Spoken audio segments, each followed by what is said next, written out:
여러분과 제가 참으로 예수께서 원하시는, 또 하나님 아버지께서 바라시는 그러한 사람이 되기를 얼마나 간절히 바라고 있습니까? 그렇죠?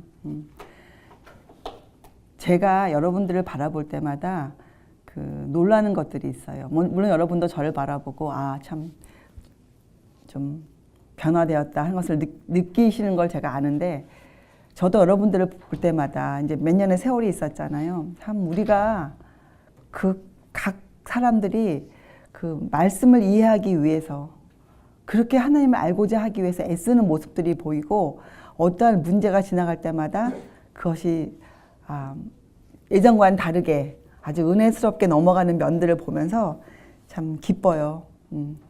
기쁜데, 제 마음에 항상 지금도 풀어야 될 숙제, 답을 모른다기보다 성경에 우리의 그 인생에 대한 다 해답이 나와 있잖아요. 예. 답을 알지만 그 공부하는 과정들이 있잖아요. 우리가 꼭 살아야 되는 과정들. 이런 것들을 과연 어떻게 우리가 성공할 것인가. 어떻게 우리가 정말 그렇게 성경에서 말하는 그렇게 거룩한 삶을 살 수 있을까? 살게 될까? 어찌할까? 이런 탄식이 나오잖아요. 성경을 읽을 때마다. 여러분도 그러실 거예요. 여러분도 매일매일 평범한 생애를 사시면서 내가 과연 이 안에서 어떻게 그리스도의 사람이 되어질까? 과연 어떤 것이 정로일까? 정말 하나님께서 나를 오늘도 인도하고 계신가? 특별히 우리 앞에 어두운 시간이 놓여져 있고 암담한 그런 생각들이 들 때, 또 그런 일이 실제로 벌어질 때 우리가 혼란스럽잖아요. 과연 정말 나는 주님의 인도를 받고 있는가? 이번 시간과 오늘은 여기에 대해서 우리가 한번 살펴보기로 하겠어요. 성경에는 하나님을 아는 것이 힘이라 그랬어요. 그리고 영생은 하나님과 그의 보내신 자 아들 예수 그리스도를 아는 것이 영생이라, 이렇게 요한복음 17장 3절에 말씀해 놓으셨거든요. 그러니까 주님을 안다는 것은 굉장히 그리스도인에게는 생명과 같은 것이죠. 왜냐하면 주님이 생명이시고 말씀이 생명이시고 빛이시니 우리가 주님을 아는 것은 굉장히 중요해요. 근데 우리가 지금 여러 시간에 걸쳐서 주님에 대해 공부하고 있지만, 우리가 안다는 것은 굉장히 명백한 것이에요. 우리가 안다 하면서 그것을 또 모를 수 있는 그런 희미한 것이 아니잖아요. 우리가 안다, 이것은 이것이 이것이다, 이런 것이잖아요. 안다. 자, 이 주님을 안다에 주님이 그 많은 글로 성경을 통해서 주님에 대해서 표현해 놓으셨는데, 그 중심, 우리가 이것을 알아야 주님을 안다 말씀한 것을 우리가 지금까지 공부해 왔잖아요. 자, 그 결론은 무엇입니까? 예수 그리스도는 이 땅에 왜 오셨는가? 우리의 죄를 담당하시는 분으로 이 땅에 오셨어요. 그것이 다예요. 그런데 성경은 그것을 이렇게 설명해 주고 있어요. 우리의 죄악을 위한 완전한 화목제물로 오셨다. 우리가 그것을 알아야 돼요. 주님이 우리의 완전한 화목제물이셨다. 화목제물. 그것 때문에 이스라엘 백성은 성소를 가지고 있었어요. 그것 때문에 그들은 성소에서 제사를 드렸어요. 그것 때문에 그들은 절기를 지켰어요. 그것 때문에 지금 여러분과 저는 안식일을 지키며 매일매일 성경 공부를 하고 있는 것이에요. 주님이 나 자신의, 나 개인의 완전한 화목제물이셨다. 이것을 아는 것이 우리가 거룩한 생애를 살 수 있는 힘이라고 성경은 얘기하고 있어요. 왜냐? 주님을 안다는 것을 다른 말로 표현하면 성경에는 요한복음에 계명을 지키는 것이라 이렇게 나와 있어요. 계명을 지키는 것이다. 또 요한 1서에는 하나님을 사랑하는 증거로 계명을 지키는 것이라 이렇게 표현되어 있습니다. 계명. 그렇기 때문에 우리를 위한 완전한 화목제물이시다. 이 안에는 예수님께서 하나님의 계명을 완전히 지키고 사셨다는 것을 의미해요. 그렇죠? 자, 또 우리가 주님을 안다는 것은 무엇을 의미합니까? 우리 또한 하나님의 계명을 완전히 지키고 살 수 있다는 것을 의미해요. 그래서 여러분이 주님을 안다, 나는 나를 구원하신 예수님을 안다 할 때 그 안다라는 그 개념 속에는 하나님은 나의 완전한 화목 제물이시다. 어떤 화목 제물? 하나님의 법대로 사신 예수님. 우리에게 그 계명을 지킬 수 있도록 해주시는 예수님. 이런 것에 대한 많은 그 사고가 여러분의 머릿속에서 줄지어서 황금 고리처럼 연결되어져 있어야 돼요. 그래야 그것이 우리에게 힘을 줄 것이에요. 어떤 힘? 계명을 지키고 살 수 있는 힘. 예수님처럼 살 수 있는 힘을 줄 것이에요. 예수 그리스도란 이름을 영접하는 자, 우리가 공부하지 않았습니까? 예수 그리스도 이름은 어떻게 이루어져 있습니까? 사실 예수란 이름은 하나님의 아들께서 이 땅에서 인간의 몸을 입으시고 사실 때 받은 이름이세요. 예수. 그렇죠? 이 땅에 오셔서 가질 이름이셨어요. 예수. 자, 그리스도는 어떠한 의미를 갖고 있는 이름입니까? 그리스도는 메시아라는 뜻을 갖고 있지 않습니까? 메시아. 그래서 예수 그리스도 이름 안에도 예수님의 신성과 인성이 포함되어 있어요. 예. 우리의 화목 제물로서의 완전한 이름이세요. 예수 그리스도. 여러분들이 예수 그리스도는 나의 구주시다 이렇게 외칠 때 그 이름의 의미를 완전히 알고 있어야죠. 예수 그리스도. 신성과 인성의 화목, 연합. 우리의 인성 속에 그 신성을 화목시킬 수 있도록 해주시는 분. 그 증거로 오신 분. 우리가 이것 때문에 우리가 오랜 시간, 여러 시간 공부했어요. 이것은 여러분이 그냥 몇 시간의 공부로 끝낼 수 있는 문제가 아니에요. 여러분이 매일매일 주님을 만날 때 이 문제에 대해서 주님께 여쭤보고 이 문제를 기억하고 이 문제를 다시 연구하고 이 문제의 깊이를 더해가고 그렇게 해야 될 주제들이에요. 자. 그런데 그 예수님께서 제자들을 보내실 때 이렇게 말씀하셨어요. 그 예수님께서, 왜냐하면 그리스도인이란 것은 일상생활을 떠나 사는 삶이 아니에요. 그리스도인이란 것은 이 땅에서 또 특별히 현재에 주어진 위치에서 삶을 성공적으로 사는 것을 뜻해요. 그리스도인이란 것은 이 땅을 떠나서 또 주어진 환경을 떠나서 수도승처럼 그렇게 떠나 사는, 산속에 들어가 사는 그런 삶을 뜻하지 않아요. 그리스도인이라는 것은 나에게 주어진 현재의 위치, 무엇인가를 막론하지 않고 그 위치에서 그리스도인처럼 예수처럼 사는 것이 바로 그리스도인의 성공적인 삶이에요. 자, 그런데 예수님께서 그 제자들을 보내시면서, 세상으로 보내시면서 이렇게 요한복음 20장 21절에 말씀하셨어요. 아버지께서 나를 보내신 것 같이 나도 너희를 보내노라. 자, 이것이 여러분과 제가 세상을 바라보아야 할 안목이에요. 우리가 그리스도인이 되면 세상을 예전에 예수님을 몰랐을 때 바라보았던 그 안목으로 바라보게 되지는 않잖아요. 그렇죠? 즉시로 그 안목이 변해요. 우리가 이렇게 주님을 알게 되면, 주님이 나의 화목제물이심을 알게 되면 내가 세상을 바라보는 안목이 주의 안목으로 바뀌어요. 주의 안목으로. 그것을 위해서 예수께서 교훈을 하셨어요. 아버지께서 나를 보내신 것 같이 나도 너희를 보내노라. 자, 우리가 세상을 바라볼 때 어떠한 안목으로 바라보아야겠습니까? 예수님께서 이 땅에 오셔서 사실 때 가지셨던 그 안목, 그러한 생각으로 우리가 세상을 바라보아야만 돼요. 그래야 우리가 성공할 수가 있어요. 이것을 성경은 자아를 버려야 된다 이렇게 표현하고 있죠. 자아를 버려야 된다. 내 자아가 살아있으면 우리가 세상을 예수님의 안목으로 전혀 볼 수가 없습니다. 내 자아가 주의 말씀으로 정결케 되어져야 되죠. 내 자아가. 아버지께서 나를 보내신 것 같이 나도 너희를 보내노라. 여러분과 제가 세상에서 살고 있는 이유는 단 한 가지예요. 아버지께서 우리를 세상으로 보내셨기 때문이에요. 예수님을 보내셨던 것처럼. 그래서 우리가 세상에서 먹고 사는 삶에는 분명한 목적이 있습니다. 여러분이 가정을 꾸미고 여러분이 세상에서 지금 그 위치에 살고 있는 그 삶에는 분명한 아버지의 목적이 있어요. 하나님의 섭리가 계십니다. 여러분이 여기에 저항하면 안 돼요. 여러분과 제가 이 삶의 섭리에 저항하면 안 돼요. 근데 이 섭리를 하나님이 어떻게 풀어가시는가? 하나님께서 이 섭리를 여러분과 저의 동의 없이 풀어가시지 않으세요. 여러분과 제가 그 길을 인정하고 그렇게 하겠습니다. 주의 길에 주님의 뜻에 제가 굴복하겠나이다. 이 인정서를 드릴 때 아버지께서 그 섭리를 펼쳐가세요. 우리가 순종해야죠. 이것이 여러분과 제가 성취해야 할 하루하루의 사업이에요. 사업 그러니까 좀 어떻게 굉장한 그런 단어 같지만 하나님께서 우리를 구원해 가시는 하루하루의 그 사업에 여러분과 제가 성취해야 할 부분이 있단 말씀이에요. 다른 말로 하면 우리가 주님을 위해서 무엇을 할 수 있겠어요?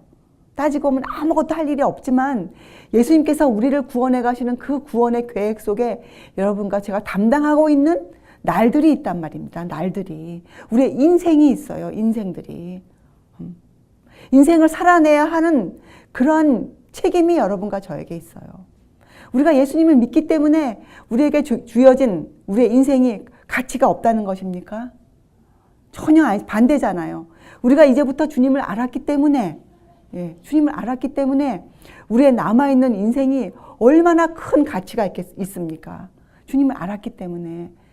그렇기 때문에 여러분과 저에게 남겨져 있는 인생을 살아내야 할 책임이 우리에게 있어요. 그 책임이 우리에게 지워져 있어요. 그 책임이. 자, 이것을 우리가 지고 갈 십자가라. 이렇게 또 우리가 표현하잖아요.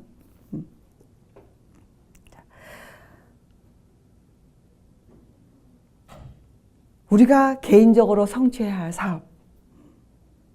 이것을 요한복음 14장에 이렇게 표현되어 있어요.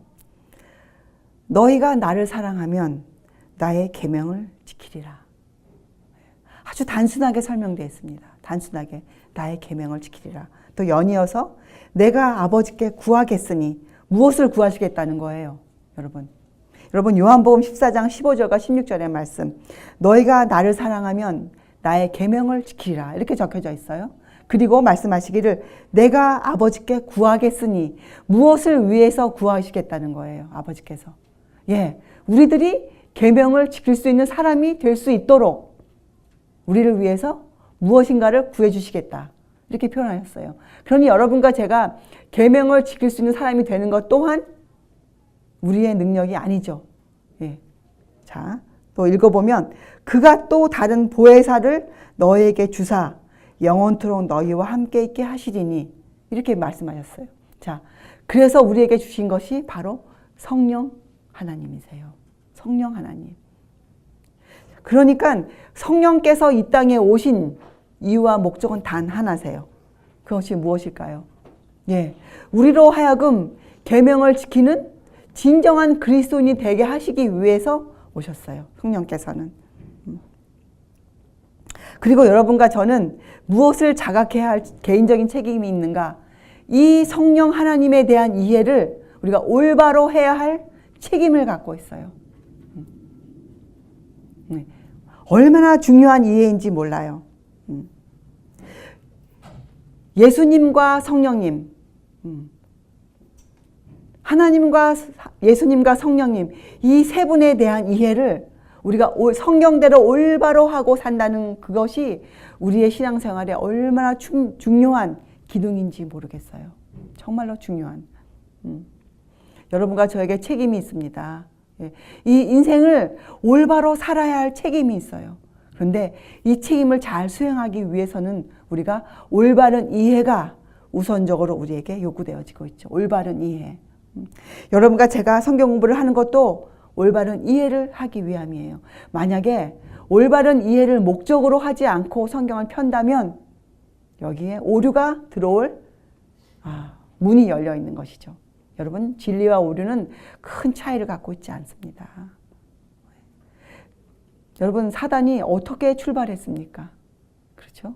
그가 하늘에서 출발했어요. 그가 하늘에서.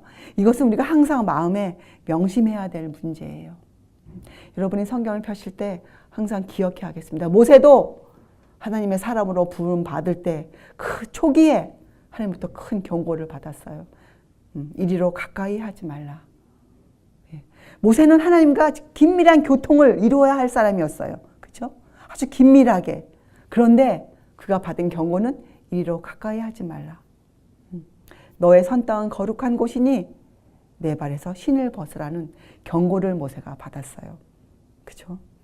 여러분과 저도 그 경고를 항상 마음에 새겨야 돼요. 우리가. 그리고 성경을 펴고 주의 성령을 간구해야죠. 성령께서 우리를 인도해 주시기를. 자, 교회가 여러분과 제가 지금 같이 모여있는 이 교회가 이런 것을 믿고 우리가 함께 기도한다면 우리가 무엇을 경험하게 될까요? 우리가 오순절에 성령 강림을 경험하게 될 것이에요. 오순절. 여러분, 오순절이 이 땅에 왜 있었습니까? 오순절 하면서 오순절에 대한 역사와 이해를 갖고 있지 못하면 큰 의미가 없겠죠. 우리가 이제 성서를 공부하면서 절기도 공부할 것이에요. 절기는 유월절로 시작하잖아요. 절기는 사실 하나님의 구속의 일정표예요. 계획표. 어떠한 일을 어느 때 행하시겠노라는 하나님의 일정표예요. 물론 때와 기한은 우리의 알 바가 아닙니다. 하나님의 권한에 속해 있는 하나님 고유 권한이세요. 그러나 하나님께서 그 계획을 우리에게 숨겨놓으시지 않으셨어요. 자, 오순절은 자세히 공부하겠지만 다음 시간에 오순절은 언제 시작되었는가? 여러분 언제 시작되었어요? 오순절이. 이러한 것들을 우리가 성경을 연구하면서 우리 머릿속에 줄줄이 함께 이어져서 나와야 돼요. 오순절 그러면 우리 머릿속에 그 이해가 들어와 있어야 돼요. 오순절. 오순절은 이스라엘 백성이 홍해를 건너서, 그렇죠? 유월절을 경험하고 그들이 홍해를 건너서 그들이 유월절을 지켰으니까 그들이 홍해를 건너서 시내산에서 십계명을 받을 때 그들이 오순절을 지켰어요. 그 사건을 기념하여 그들이 오순절을 지키게 되었어요. 오순절.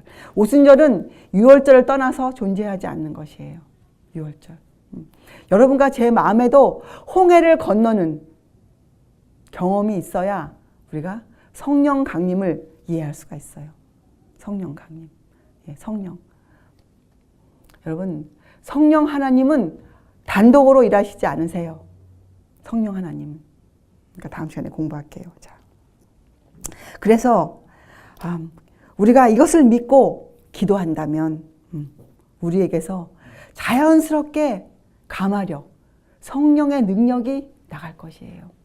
이것이 우리가 전도해야 할 방법입니다. 이것을 떠난 것은 전도가 아니에요.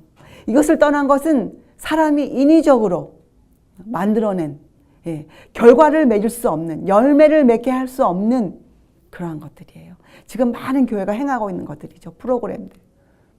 그런데 여러분과 제가 앞으로 세상에 빛이 되기 위해서 해야 될 일은 단순하게 예수님을 믿고 성령의 강구를 기도하는 것이에요. 우리가 이런 단순성에 머물러 있을 때, 그죠? 우리에게 놀라운 성령의 역사가 일어날 것이에요. 이 영혼 구원을 위한 하나님의 계획을 수행하는 자들, 부르심을 받은 자들, 땅에서 기뻐하심을 입은 자들, 복음을 이해한 자들, 복음을 깨달은 자들, 다 같은 사람들이에요. 그런 사람들이 갖게 되는 단 한 가지의 마음이 있어요.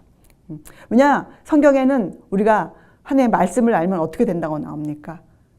한 마음, 한 뜻으로 모이게 된다고 나와 있어요. 한 마음, 한 뜻으로. 자, 그 한 마음이 무슨 마음일까요? 그 한 마음이 이 마음이에요.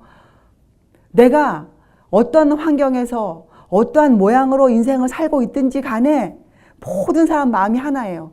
무엇을 위해서? 다른 사람의 영혼 구원을 위해 사는 것이에요. 다른 사람의 영혼 구원을 위해서. 내가 오늘 먹고 마실 이 삶도, 내가 얻어지는 모든 것도 다른 사람의, 이웃들의 영혼 구원을 위해서 내가 쓰겠노라. 그렇게 쓰고 싶다. 내가 인생을 그렇게 쓰겠노라. 이것이 모든 사람이 땅에서 기뻐하심을 입은 자들이, 부르심을 받은 자들이 갖고 있는 동일한 마음이에요. 한 마음이죠. 그 한 뜻이에요. 한 뜻. 그런데 성경은요, 마가복음에 보면 그 종들에게 각각 고난을 주어서 각각 사물을 맡기셨다는 말이 나오잖아요, 여러분. 자, 이것이 은사예요, 은사. 선물들. 왜 주셨습니까, 은사들? 지금 보면 아무 도움이 없는 것들을 교회가 은사라고 부르는 경우가 허다해요. 예. 이웃들의 영혼을 구원하는데 도움이 안 되는 것들을 은사라고 부르는 경우가 허다하죠. 그것은 은사가 아닙니다. 성경은 분명히 고린도전서와 에베소 4장을 통해서 그것을 분명하게 우리에게 선언하고 있어요. 은사와 직임은 교회라는 한 몸을, 지체를 이루어 나가기 위해서, 다른 말로 하면 우리의 영적 지식, 그러니까 우리의 영역, 여러분 영역이 무엇입니까? 영역, 힘. 예, 그리스도인들이 너무나도 가지고 싶어하는, 이 시대 그리스도인들이 너무나 사모하는 그 영역, 영성이 높다. 그것은 무엇이겠어요? 영성. 우리 아까 공부했죠. 주님을 아는 것이 힘이라 그랬어요. 그렇죠? 그것이 영생이고, 자, 영역은 무엇입니까? 영. 우리 저번 시간에 공부했죠. 영은 무엇입니까? 살리는 것인데 그것은 예수님의 말씀이에요. 내가 너에게 이른 것이 바로 영이라 하셨지 않습니까? 영. 그러니까 영은 말씀이에요. 그래서 그 히브리어의 영은 많은 경우에 호흡이라는 뜻을 갖고 있어요. 호흡, 숨, 생명. 그렇게 갖고 있어요. 그래서 영은 하나님의 말씀이에요. 왜냐하면 말씀이 생명이기 때문에, 우리를 살리는 것이기 때문에. 영역이란 것은 그 말씀을 알고 있는 그 힘, 이해력이 높다는 뜻이에요. 여러분, 신비한 능력을 행하는 것이 지금 이 시대가 알고 있는 그런 수준의 것이 아니에요. 영역은 말씀을 이해하는 능력이 높다는 것이에요. 말씀을 이해하는 그 정도가 높고 깊고 낮다는 것이에요. 그것이 영역이에요. 영역.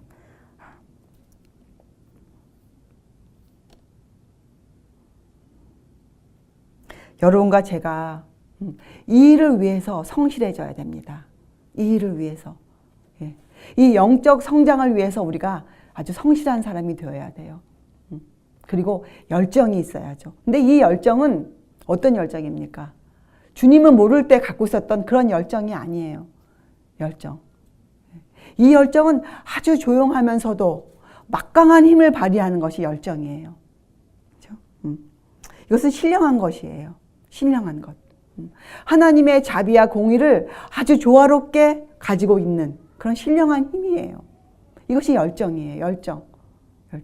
사람의 마음을 혼란시키거나 사람들을 분분하게 만들거나 사람들에게 특별한 것을 환경을 조성하거나 하는 이런 것들이 아니에요. 사람을 예수님의 지식으로 예수님을 알게 하는 그러한 힘이에요. 또 그것이 하나님의 목적이었죠. 여러분 기억하세요. 이 마태복음 11장 27절에 아버지 외에는 아들을 아는 자가 없고 아들과 또 아들의 소원대로 계시를 받는 자 외에는 아버지를 아는 자가 없다 하셨어요. 여러분과 제가 하나님, 예수님, 성령님을 알 수 있는 근원이 어디 있다는 말씀입니까? 성경 외에는 없다고 하셨어요. 성경 외에는. 여러분, 이러한 것들을 우리가 머릿속에 새기면서 여러분 마지막 교훈이 성경에 나와 있죠. 그러니까 예수께서 마지막 날 승천하시기 전에 베푸신 교훈이 있어요. 누가복음 24장, 마태복음 28장. 그죠? 예수께서 승천하시기 전에 베푸신 교훈들이 나와 있는데 참 놀랍게도 그 마지막 날 예수님께서 하신 교훈이 무엇인지 아세요? 누가복음에 보면 성경을 열어 제자들에게 가르치셨어요.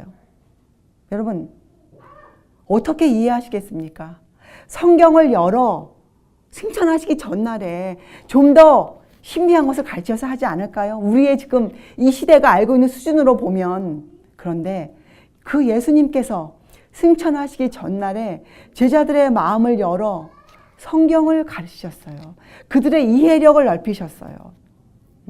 지금 여러분과 제가 성경을 공부하고 있는 이 시간이 정말 중요한 시간이고 성령께서 이 시간에 함께 해주셔야만 여러분의 마음에 이것이 능력으로 생명으로 들어갈 수 있는 그러한 시간들입니다. 특별히 오늘은 하나님의 거룩한 날, 이것을 위해서 만들어 주신 날, 그렇죠? 그래서 여러분들은 우리가 공부를 하면 할수록 우리 마음에 오는 것이 있어요. 공부를 하면 할수록 우리는 땅에서 기뻐하심을 입은 자 맞아요. 또 주의 일을 하라고 부르심을 받은 부르심을 입은 자들 맞아요. 또 분명히 우리의 시대는 마지막 시대임이 특별해요. 그렇죠? 자, 그런데 우리가 해야 할 일은 단 한 가지입니다. 무엇일까요? 주의 품성을 이 세상에 선한 행실로 보여내야 하는 사람들이에요. 우리는.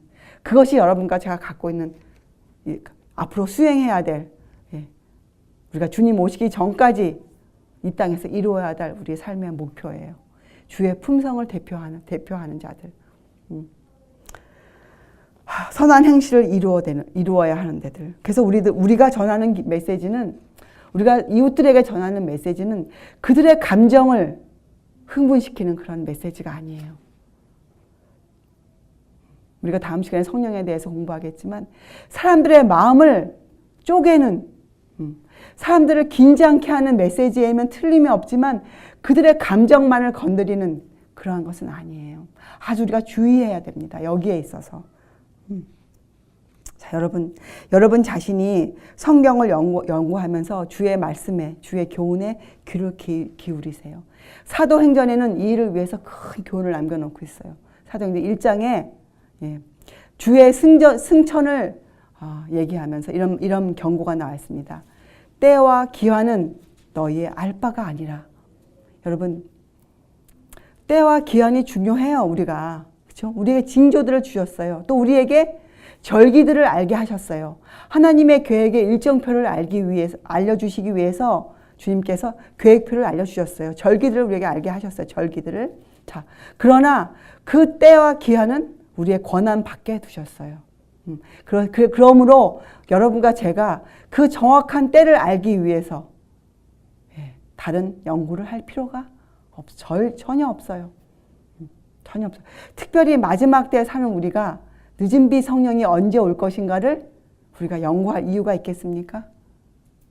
늦은 비 성령은 그 연구를 위해 주신 것이 아니에요. 우리가 성령 공부하겠지만 늦은 비 성령. 이런 것들에 대해서 여러분이 마음을 두지 마세요. 왜냐하면 우리는 아직도 배우는 자의 입장에 있습니다. 그렇잖아요? 우리가 이 배우는 자의 입장에 있을 때 우리가 우리의 마음을 사단의 괴계를 향해서 열어놓으면 안 돼요. 우리가 그것을 철저하게 막아야 돼요. 주의 말씀의 교훈으로 나 자신을 막 보호하고 있어야 됩니다. 주님께서 아니다 하신 것은 아닌 것이에요. 자, 이것을 우리가 이렇게 말할 수 있죠. 복음의 단순성을 넘어가지 마세요. 복음은 단순합니다. 여러분, 단순하다 그래서 무지가 전혀 아니에요. 이것은 단순하지만 굉장한 힘을 갖고 있는 그런 복음 아닙니까? 능력 아닙니까? 능력. 그렇지만 우리에게는 단순하게 이해할 필요가 있는 것이에요.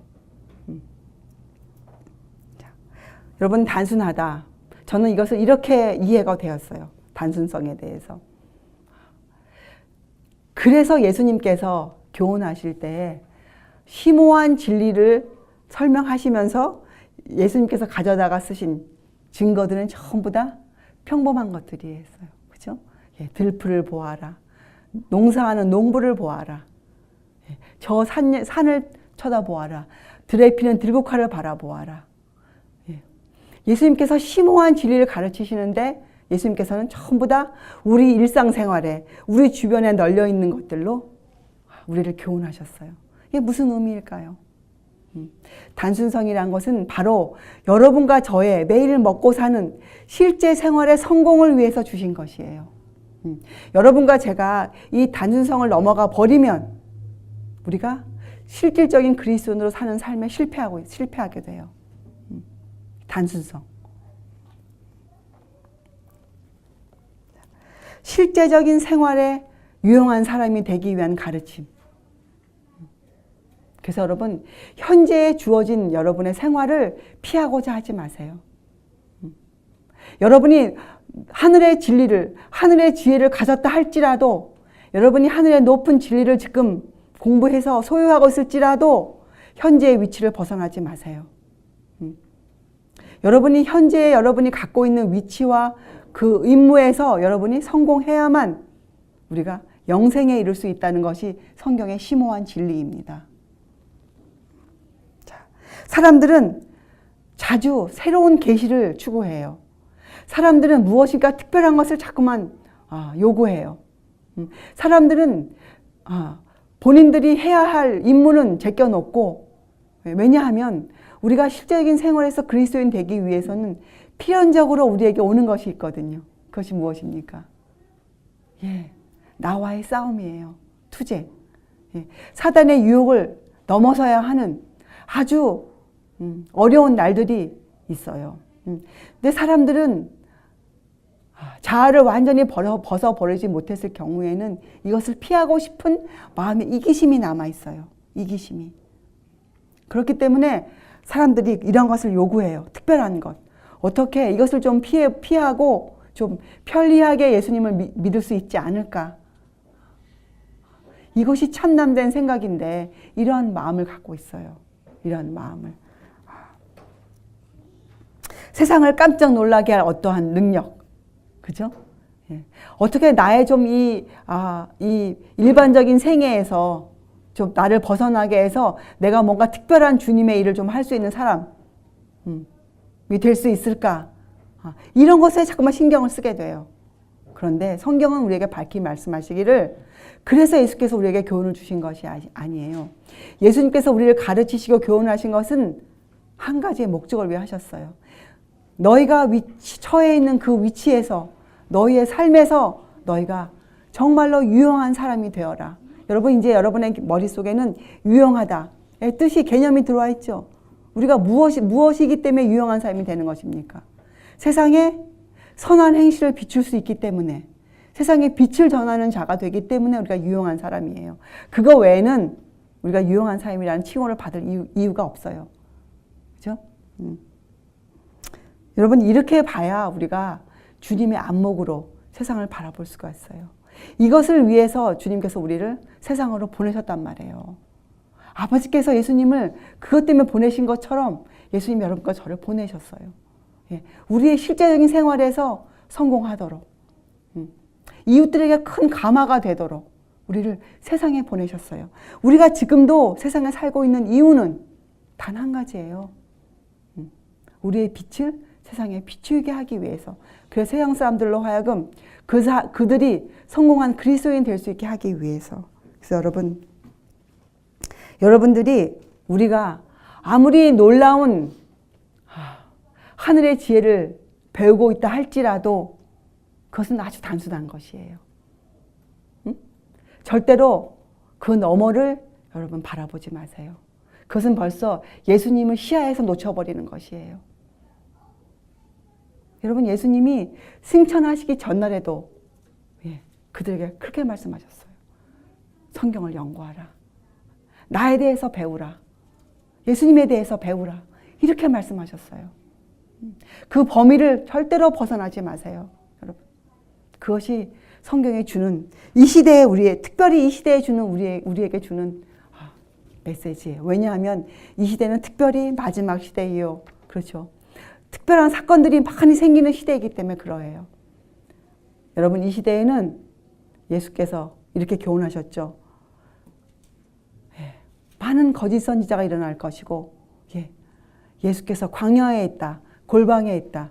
이런저런 소리가 많이 들릴 시대라 우리에게 말씀하셨어요. 우리가 특별히 미혹당하지 말라는 교훈을 주시지 않으셨습니까? 우리가 미혹당하지 않기 위해서 여러분이 연구하고 공부한 것들의 범위를 제한시키세요. 여러분 발에서 신을 벗으세요.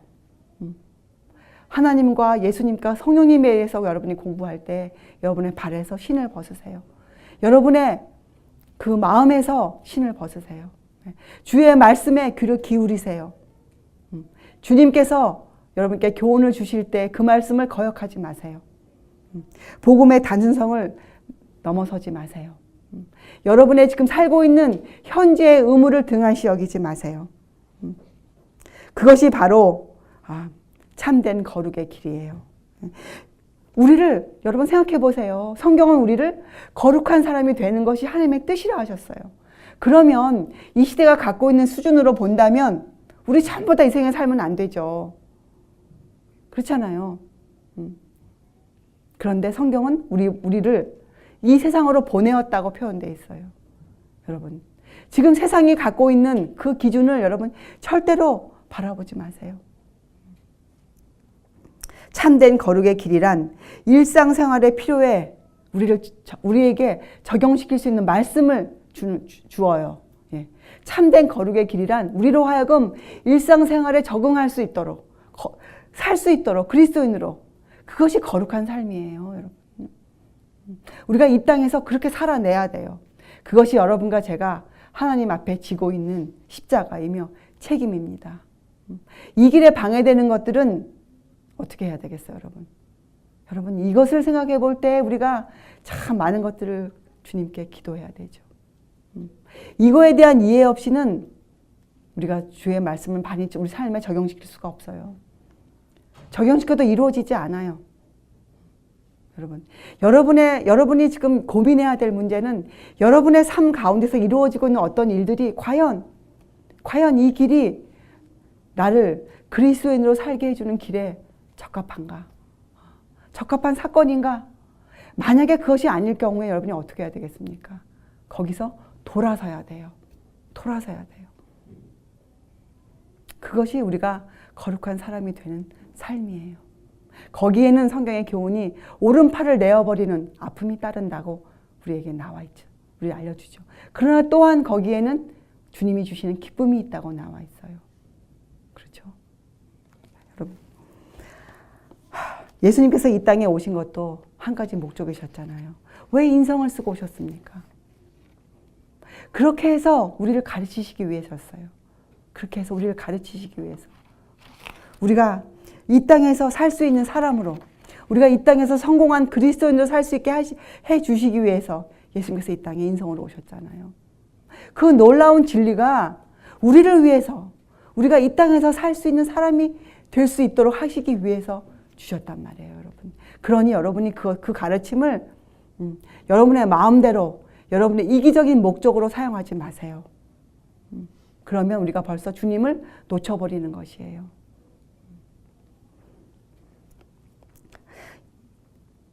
여러분과 저에게는 지금 교회가 외치는 것 중에 하나 맞는 건 있어요. 우리에게 변화가 필요하다. 이것은 맞아요. 예, 정말 우리에게 변화가 필요해요. 변화가. 그런데 이 변화도 우리가 무엇인지 알아야 우리가 간구 드릴 거 아니겠습니까? 여러분과 저에게 시급히 필요한 변화는 무엇입니까? 시급히 필요한 변화는 여러분과 저의 마음의 변화예요. 여러분과 저의 환경의 변화가 아니에요. 교회가 변하기를 기다리지 마세요. 그것이 여러분과 제가 원하는 변화가 아니에요. 여러분과 제가 원하는 변화는 우리 마음의 변화예요. 우리의 마음의 변화. 그래서 성령께서 우리 안에, 여러분과 제 속에 거하실 수 있도록 우리 마음의 변화가 일어나야 돼요. 변화가. 여러분, 우리가 이렇게 기도해야 되겠죠. 우리는 참으로 진지한 마음을 가지고 내가 구원을 얻기 위하여, 구원을 받기 위하여 무엇을 해야 할 것인지 주께 여쭤보아야 돼요. 이것이 여러분과 저의 기도의 중심이 되어야 돼요. 참으로 진지한 마음을 가지고, 여기에는 다른 것이 섞여서는 안 돼요. 순수한 마음을 가지고 주께 여쭤보세요. 내가 영생을 얻기 위하여 무엇을 해야 하오리까? 그리고 여러분, 또 한 가지, 우리가 하늘로 향하여 가는 우리의 길이 어떤 길인지, 마땅히 행할 길이 어떤 길인지 여러분이 배워야 됩니다. 그리고 그것을 절대적으로 순서를 따라 밟아야 됩니다. 이 순서를 제치고 갈 방법이 전혀 있지 않죠. 왜? 우리 주님도 고난의 길을 걸으셨어요. 여러분이 기억해 하셔야 됩니다. 명심하셔야 됩니다. 하늘로 향하여 가는 길이 어떤 길인지 아시고 그 길을 순서적으로 밟아서 가셔야 됩니다. 여러분, 우리에게는 참으로 회개가 필요합니다. 참으로. 진정한 회개가, 죄에 대한 진정한 회개가 우리 마음에 우리를 각성시켜야 할 것입니다. 그리고 우리가 자라나야 합니다. 영적으로 우리가 자라나야 합니다. 그런데 이 성화를 믿음으로 말미암는 의에 대한 완전한 이해가 없이 하려고 하시지 마세요. 절대로 할 수가 없습니다. 우리가 그렇게 할 때에 오류가 우리에게 침범해요.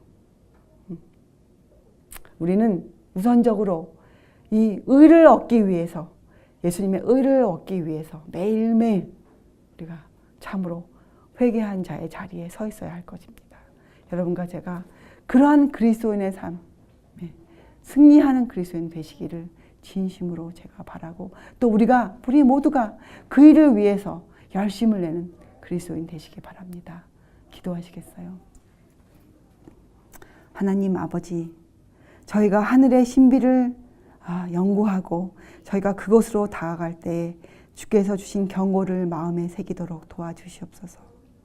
저희가 겸손한 자의 자리에, 비천한 자의 자리에, 정말 주님께서 이 땅에 가난하게 오신 그것을 저희가 깨닫고 저희가 정말 무릎을 꿇고 진지한 마음으로, 진지한 행동으로 주께 기도할 수 있도록 도와주시옵소서. 저희가 진지한 사람이 되어 주께 우리의 영생을 위하여 주께 나아가게 하여 주시옵소서. 감사드리오며 귀하신 예수 그리스도의 이름으로 아버지께 간절히 기도드리옵나이다. 아멘.